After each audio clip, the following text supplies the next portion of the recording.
Real English Lounge. The art of everyday English. Welcome back to Real English Lounge, your real place to learn English through honest conversations. I'm Ethan. And I'm Claire. And today we're talking about strength training, specifically the gym vocabulary that actually sticks. Reps, sets, gains, rest, and everything in between. I've been lifting for 2 years and I still mix up half these words in Portuguese conversations with my trainer.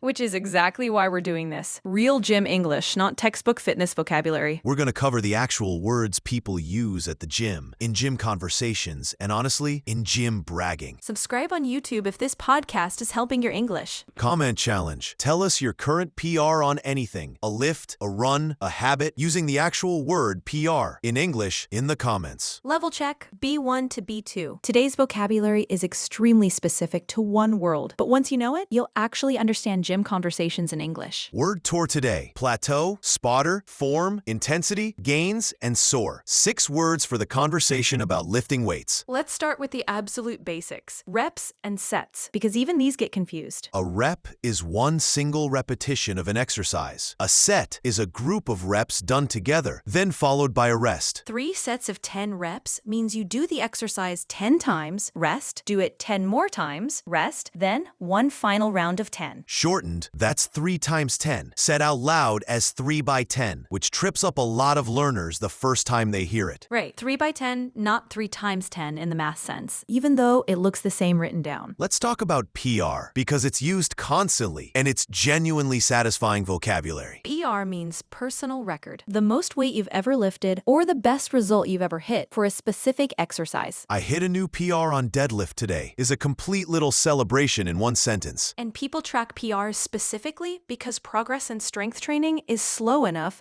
that you need a number to actually see it happening. Which brings us to progressive overload, the actual principle behind almost all strength training. Progressive overload means gradually increasing the demand on your muscles over time. More weight, more reps, or more sets, little by little. Your body only gets stronger if you keep asking slightly more of it. Staying at the exact same weight forever doesn't build strength, it just maintains it. Which leads naturally into plateau, one of our word tour words today. A plateau is when progress stops completely, even though you're still training. The number on the bar just stops moving. Plateaus are honestly normal. Not a sign something's wrong, but they're frustrating enough that a lot of people quit right at that exact point. Let's talk about form, because it's probably the single most important word in this entire topic, safety-wise. Form means the technique and body position you use during an exercise. Correct alignment, controlled movement, the actual mechanics of the lift. Check your form is something you'll hear constantly, and it's not an insult. Bad form is how people get hurt. Ego lifting is the related phrase. Lifting more weight than your form can actually handle just to look impressive. Which usually ends with either an injury or, at minimum, a rep that barely counts because the movement broke down halfway through. Let's talk about the spotter, because it's a specific gym relationship most learners have never had to name in English. A spotter is someone who stands near you during a heavy lift, ready to help if you can't complete the rep safely. Can you spot me? Is the exact phrase you'd use to ask someone at the gym for that help. Spotting matters most on exercises where failing could actually be dangerous. Bench press specifically, where the bar could land on your chest. Which is why I need a spot is a completely normal, slightly urgent sentence to hear in a gym. Let's talk about rest, because strength training treats rest very differently from how casual conversation uses the word. A rest day is a full day off from training,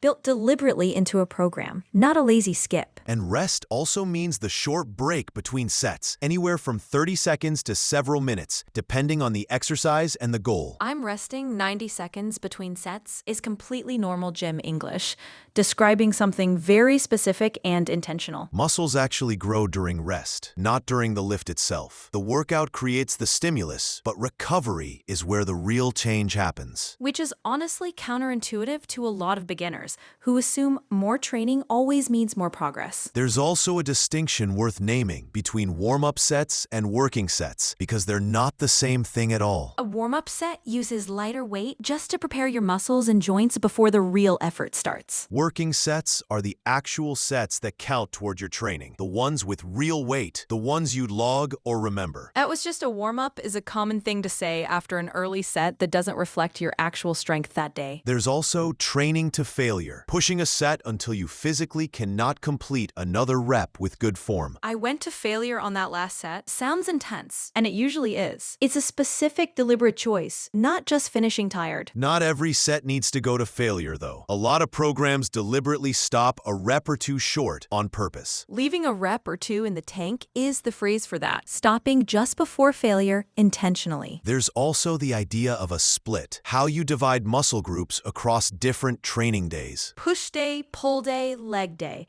is one common split. Pushing exercises one day, pulling exercises another, legs on a separate day entirely. What's your split look like this week? Is a completely normal gym question between two people who train seriously. Let's talk about intensity, because it means something more specific here than just trying hard. Intensity in strength training usually refers to how heavy the weight is relative to your maximum, not how much effort your face shows. A high-intensity session might use heavier weight for fewer reps. A lower-intensity session might use lighter weight for more reps. I kept the intensity low today. Just focusing on form is a completely normal, smart thing to say, not a lazy excuse. Let's talk about gains, because it's genuinely become gym culture slang beyond its literal meaning. Literally, gains means increases in muscle, in strength, and size. Culturally, gains has become almost a whole personality in gym conversation. Chasing gains describes someone very focused on visible muscle growth specifically, sometimes more than strength or health. And no gains is the classic complaint after weeks of training with nothing visibly changing yet. Which loops back to plateaus. Sometimes gains are happening internally, in strength, before they show up visibly at all. Let's talk about being sore, because English actually has a specific term for the delayed version. Regular soreness happens right after a workout. DOMS, delayed onset muscle soreness, happens 1 or 2 days later, and it's often worse. I'm not sore today, but I bet I will be tomorrow, is a very knowing, experienced thing to say. And there's a common myth worth naming. Soreness isn't actually proof that a workout worked. You can make real progress with zero soreness at all. Which surprises a lot of beginners who chase the sore feeling itself, instead of chasing the actual progress underneath it. There's also some gym slang worth knowing even if you never use it yourself. Leg day, arm day, specific days assigned to specific muscle groups. It's leg day explains almost everything about why someone's walking strangely at the office the next morning. And pump describes that temporary swollen feeling in a muscle right after training it. I've got a good pump going is pure gym bragging, harmless and universal. None of that vocabulary is necessary, exactly. But recognizing it means you can actually follow a real conversation instead of just nodding along. Let's do a final round, describing an actual training session, start to finish, using today's vocabulary. I hit a new PR on squat today. Added 5 kilos, kept my form tight the whole time. I needed a spot on the last set. Rested about 2 minutes between sets, and I'm definitely gonna be sore tomorrow.